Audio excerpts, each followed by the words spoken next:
રાજ્યના ખેડૂતો માટે માઠા સમાચાર। સૌરાષ્ટ્ર કચ્છ સહિત રાજ્યના 13 જિલ્લામાં ત્રાટકી શકે છે માવઠું। દરિયાકાંઠે સક્રિય સાયક્લોનિક સર્ક્યુલેશન અને મરાઠવાડામાં સર્જાયેલી સિસ્ટમની અસરના કારણે પડશે માવઠું। સરહદી વિસ્તાર વાવ થરાદ જિલ્લામાં વહેલી સવારથી વાતાવરણમાં પલટો આવ્યો। વાવ થરાદ દિયોદર તાલુકા સહિતના તાલુકામાં વાદળછાયું વાતાવરણ જોવા મળ્યું। જીરું, ઇસબગુલ, મેથી જેવા પાકોમાં નુકસાન થવાની ભીતિ। દિલ્હીમાં અક્ષરધામ વિસ્તારમાં સવારે ધુમ્મસ અને પ્રદૂષણની ચાદર છવાઈ। અક્ષરધામ સહિતના અનેક વિસ્તારોમાં AQI 300 થી 330ની વચ્ચે નોંધાયો। દિલ્હીમાં ફેબ્રુઆરીના અંતમાં ઉનાળા જેવી ગરમીનો અહેસાસ થયો। હિમાચલ પ્રદેશના કુલ્લુમાં મણિકરણ ખીણમાં થયું ભૂસ્ખલન। મણિકરણ બરશૈની રોડ બ્લોક થતા સેંકડો પ્રવાસીઓ અટવાયા। જેસીબી મશીનોની મદદથી યુદ્ધના ધોરણે શરૂ કરાઈ કાટમાળ હટાવવાની કામગીરી। શ્રીનગરમાં ફેબ્રુઆરીમાં એપ્રિલ જેવી ગરમી પડવાની શરૂઆત થઈ। શ્રીનગરમાં મહત્તમ તાપમાન 21 ડિગ્રી સેલ્સિયસ નોંધાયું। 21 ડિગ્રી સેલ્સિયસ તાપમાન સાથે 135 વર્ષનો રેકોર્ડ તૂટ્યો। પર્યાવરણ અને પાણીના સ્ત્રોતો માટે આ ચિંતાનો વિષય।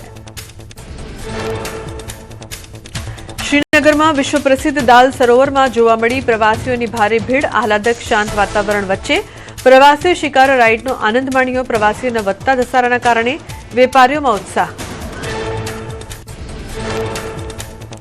બ્રાઝિલમાં વિનાશક પૂર અને વરસાદે મચાવી તબાહી। ભીષણ પૂર અને વરસાદના કારણે 25ના મોત, 43 લોકો લાપતા થયા। સોમવારથી શરૂ થયેલા મુશળધાર વરસાદના કારણે જનજીવન અસ્તવ્યસ્ત થયું। 440થી વધુ લોકોએ ઘર છોડવા પડ્યા। સ્વામિનારાયણ સંપ્રદાયના વધુ એક સંત વિવાદમાં। કોટેશ્વર ગુરુકુળ સંભાળતા સ્વામી મહિલા સાથે હોટલમાં જોવા મળ્યાનો સૂત્રોનો દાવો। મંદિરને જાણ થતાં સ્વામીને કાઢી મૂક્યા। સ્વામીએ સ્વૈચ્છિક રીતે છોડી દીધું હોવાનો મંદિર તરફથી જવાબ।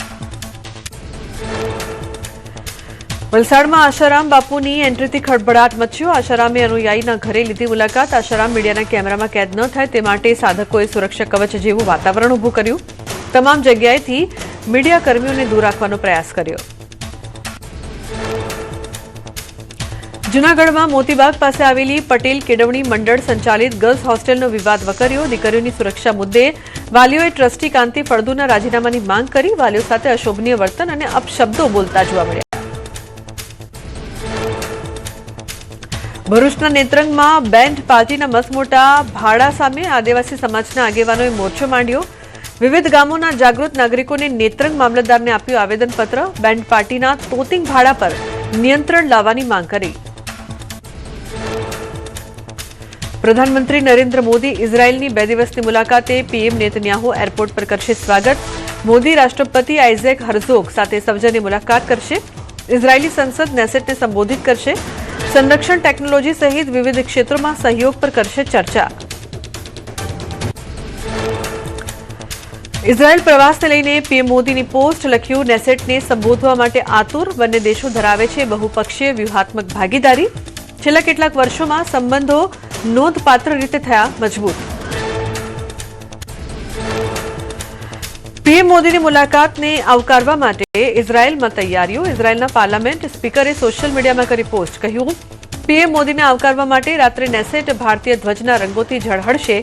પીએમ મોદીની મુલાકાતને લઈને ઇઝરાયેલના નેતાઓ પણ ઉત્સુક। ટીમ ઇન્ડિયાને મોટો ઝટકો। પિતાની તબિયત નાજુક હોવાથી રિંકુ સિંહે વર્લ્ડ કપ વચ્ચેથી લીધી રજા। મેડિકલ ઇમરજન્સીના કારણે સ્ટાર બેટ્સમેન નોઈડા પહોંચ્યો। રિંકુ સિંહના પિતાને 4થા સ્ટેજનું કેન્સર। સુરતના ઓલપાડના કારેલીમાં એસઓજીના દરોડા। મધુવન રેસીડેન્સીના મકાનમાં 27.50 લાખની કિંમતનો 55 કિલો ગાંજો જપ્ત કરાયો। 4 આરોપીની ધરપકડ કરી 7ને વોન્ટેડ જાહેર કર્યા। કચ્છમાં નશાના નેટવર્ક પર સાયબર સેલની મોટી સફળતા। ભીમાસરની સીમમાં 2 એકરમાં ફેલાયેલા 1 લાખથી વધુ પોષ ડોડાના છોડ જપ્ત કરાયા। 3 આરોપીની ધરપકડ કરી। એનડીપીએસ હેઠળ ગુનો નોંધ્યો। ખેતરની આડમાં થતી હતી પોષ ડોડાની ખેતી। સુરેન્દ્રનગરના ધ્રાંગધ્રામાં નશાના કાળા કારોબારનો પર્દાફાશ। એસઓજીએ રહેણાંક મકાનમાંથી માદક પદાર્થ ગાંજાનો જથ્થો ઝડપી પાડ્યો। 1.23 લાખની કિંમતનો 2.46 કિલો ગાંજો જપ્ત કર્યો। એક મહિલાની ધરપકડ કરી। રાજકોટના પાટણવાવ પંથકમાં ઓરિયા ગામની વાડીમાં ગાંજાનું વાવેતર ઝડપાયું। 8.64 લાખના મુદ્દામાલ સાથે 65 વર્ષીય વૃદ્ધ ઝડપાયો. ગ્રામ્ય એસઓજીએ પાટણવાવ પંથકમાં નશીલા પદાર્થો વિરુદ્ધ મોટી કાર્યવાહી કરી. સુરત રામનગરની 35 લાખની લૂંટનો ભેદ ઉકેલાયો. ક્રાઇમ બ્રાન્ચે લૂંટ ચલાવનાર 2 આરોપીઓને ઝડપ્યા. ક્રાઇમ બ્રાન્ચે બંને રેઢા ગુનેગારોને જેલ ભેગા કર્યા. ગાડીના કાચ તોડીને રોકડ રકમની લૂંટ કરાઈ હતી. ઈડરમાં ઇન્ટરનેશનલ કોલ સેન્ટર પર એસએમસીનો દરોડો. 3 વર્ષથી બંગલામાં ઓનલાઈન ક્લાસના નામે ચાલતું હતું કરોડોનું કૌભાંડ. વિદેશીઓને લોનની લાલચ આપી ડોલરમાં પડાવતા હતા નાણાં. એસએમસીએ 10 આરોપીને ઝડપી લેપટોપ, મોબાઈલ અને લક્ઝરી કાર સહિતનો મુદ્દામાલ જપ્ત કર્યો. દિલ્હીના કાશ્મીરી ગેટ વિસ્તારમાં થયેલા ફાયરિંગની ઘટના. હનુમાન મંદિર પાસે સિલ્વર કાર પર અંધાધૂંધ ગોળીબાર કરાયો. પોલીસે આસપાસના સીસીટીવી ફૂટેજ કબજે કરીને હુમલાખોરોને પકડવા ચક્રો ગતિમાન કર્યા. ઓડિશાના ભુવનેશ્વરમાં વિજિલન્સ વિભાગનો સપાટો. ખાણ વિભાગના ડેપ્યુટી ડાયરેક્ટરના ઘરેથી લાખોની રોકડ જપ્ત કરાઈ. તપાસમાં અધિકારીના ઘરેથી મોટી માત્રામાં રોકડ રકમ મળી. ગોધરામાં ગેરકાયદે શોરૂમ ચલાવતા સંચાલકો સામે પંચમહાલ આરટીઓની લાલ આંખ. આરટીઓની પરવાનગી વિના જ 2 વ્હીલર વેચતા શ્રી લક્ષ્મીનારાયણ અને જયદીપ હીરો સામે દંડનીય કાર્યવાહી કરાઈ. તાત્કાલિક ધોરણે નવા વાહનોનું વેચાણ બંધ કરાવ્યું. અમદાવાદ મ્યુનિસિપલ કોર્પોરેશનની સામાન્ય સભામાં શ્વાનનો મુદ્દો ગાજ્યો. કરોડના ખર્ચ સામે કામગીરી પર ઉઠ્યા સવાલ. વિપક્ષ નેતા શહેજાદ ખાન પઠાણે કહ્યું, 10 વર્ષમાં સંખ્યા 0 કરવાનો દાવો હતો તો આજે 2 લાખ શ્વાન ક્યાંથી આવ્યા?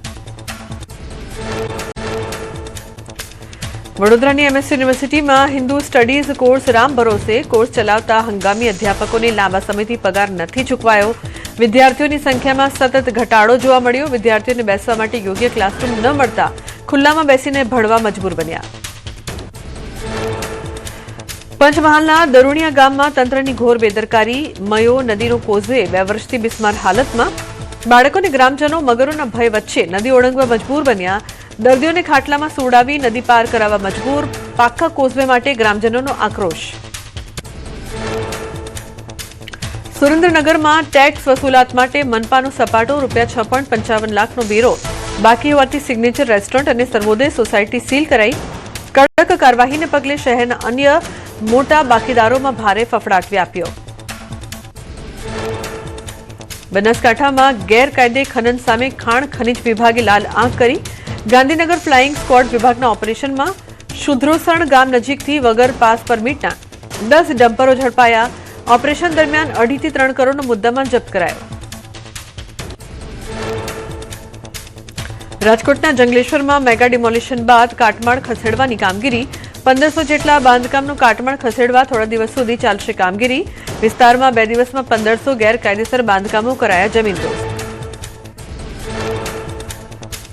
રાજકોટમાં જંગલેશ્વર ડિમોલિશન મામલે ધારાસભ્ય ઉદય કાનગડે સરકારનો પક્ષ રાખ્યો. કહ્યું, નદી કાંઠે અને ટીપી રોડ પરના દબાણો દૂર કરાયા. મહાનગરપાલિકા દ્વારા 873 પરિવારોને નવા મકાન અપાયા. ગુનેગારો ગેરકાયદે મકાન બનાવી ભાડું ઉઘરાવતા હોવાનું કર્યો ખુલાસો. રાજકોટના જંગલેશ્વર વિસ્તારમાં થઈ રહેલા મેગા ડિમોલિશનમાં ચોંકાવનારા ખુલાસા. ગુનાખોરી માટે બદનામ જંગલેશ્વરમાં હિસ્ટ્રી શીટરો ગેરકાયદે બાંધકામ કરી મકાન આપતા ભાડે. 11 હિસ્ટ્રી શીટરોની માલિકીની મોટી મિલકતો હોવાનું આવ્યું સામે.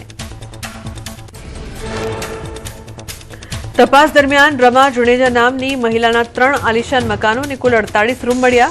વિસ્તારમાં ડ્રગ્સ, દારૂ, જુગાર સહિતની ગેરકાયદે પ્રવૃત્તિઓ વ્યાપક રીતે ચાલતી હોવાનું આવ્યું સામે. જંગલેશ્વરમાં બુલડોઝર ફરતા 60 વર્ષ જૂનો આશરો છીનવાતા લાચાર બની વૃદ્ધ મહિલા. વૃદ્ધાનું મકાન ડિમોલિશન થતા બીજાના ઘરે આશરો લેવાનો વારો આવ્યો. પાડોશીના ઘરે ફૂડ પેકેટ ખાઈ દિવસો પસાર કરી રહી છે વૃદ્ધ મહિલા. જામનગર મનપા દ્વારા ગેરકાયદે દબાણ હટાવવાની કામગીરી કરાઈ શરૂ. ઝૂલેલાલ મંદિર પાસે કરાયેલા દબાણને મનપાની ટીમ દ્વારા દૂર કરાયું. ચેટીચાંદનો તહેવાર નજીક આવતા મંદિર પાસેના પતરા હટાવાયા. સૌરાષ્ટ્ર અને કચ્છ વિસ્તારમાં વીજ બિલની તોતિંગ બાકીદારી વસૂલવા પીજીવીસીએલે ડિસકનેક્શન ડે અંતર્ગત મેગા ડ્રાઈવ શરૂ કરી. સમગ્ર સૌરાષ્ટ્ર અને કચ્છમાં ₹652.99 કરોડ જેટલી માતબર રકમનું વીજ બિલ બાકી. સૌથી વધુ રાજકોટમાં 130.51 કરોડની બાકીદારી નોંધાઈ. આક્રમક ઝુંબેશ માટે પીજી વિસેલે 2700 ટીમો બનાવી અલગ અલગ જિલ્લાઓમાં કરોડોના બાકી બિલ મામલે 28 લાખ ગ્રાહકો સામે કાર્યવાહીની તૈયારી કરાઈ. અગાઉ અનેક સૂચનાઓ આપવા છતાં બિલ ન ભરાતા આ કડક નિર્ણય લેવાયો.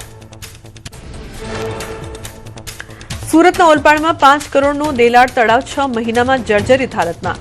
ગંભીર ગેરરીતિની ફરિયાદ બાદ SVNITની ટીમ દ્વારા સ્થળ તપાસ કરાઈ. રિપોર્ટમાં એન્જિનિયરિંગ ધોરણોના ભંગનો ખુલાસો થયો. ભ્રષ્ટાચારના મામલે હવે કલેક્ટરના સ્વાગત કાર્યક્રમમાં રજૂઆત કરાઈ.